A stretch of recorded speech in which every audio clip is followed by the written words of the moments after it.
Isang matapang na hakbang sa himpapawid. Pinapalakas ng Pilipinas ang depensa nito sa ere habang naghahanda itong kumuha ng mga modernong fighter jet mula sa Estados Unidos. Ang target, 20 modernong F-16 sa isang kasunduang nagkakalaga ng $5.58 billion ng US. Dahil sa tumitinding tensyon sa kanlurang dagat Pilipinas at lumalaking pangamba sa seguridad sa Indo-Pasipiko, binilisan ng bansa ang mga pagsisikap nito sa modernisasyon ng militar.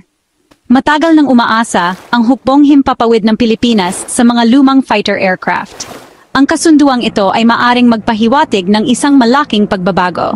Pero bakit nga ba itinuturing na game changer ang F-16 Fighting Falcon? Ang F-16 ay hindi lamang isang fighter. Ito ay isang maraming nalalaman at napatunayang plataporma na ginagamit ng mahigit 25 bansa sa buong mundo.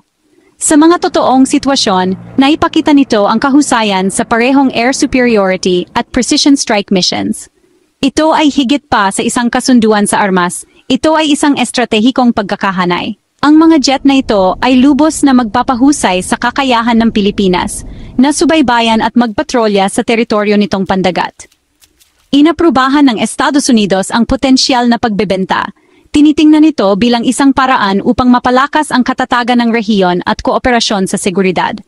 Ngunit agad na nilinaw ng mga opisyal ng Pilipinas, ang kasunduang ito ay tungkol sa depensa, hindi pang udyok. Ang pagkuha ng mga jet na ito ay bahagi ng ating programa sa modernisasyon. Tinitiyak namin sa aming mga kapitbahay, kabilang ang China, na hindi ito nakadirekta laban sa kahit anong bansa. Gayunpaman, sinasabi ng mga tagamasid na mahalaga ang tiempo. Ilang araw pa lamang ang nakalilipas, sumiklab ang tensyon sa rehiyon dahil sa mga panghihimasok sa dagat na nagpapataas ng pangamba sa paglala.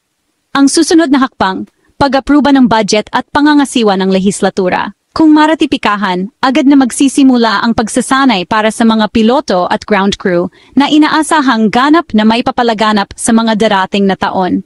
Sa panahon ng kawalan ng katiyakan, isang bagay ang malinaw. Naghahanda ang Pilipinas na ipagtanggol ang himpapawid nito gamit ang mapakpak na bakal at isang malinaw na mensahe. Ang soberanya ay hindi maikokompromiso. Mag-subscribe para sa higit pang mga update sa depensa, diplomasya at pambansang seguridad.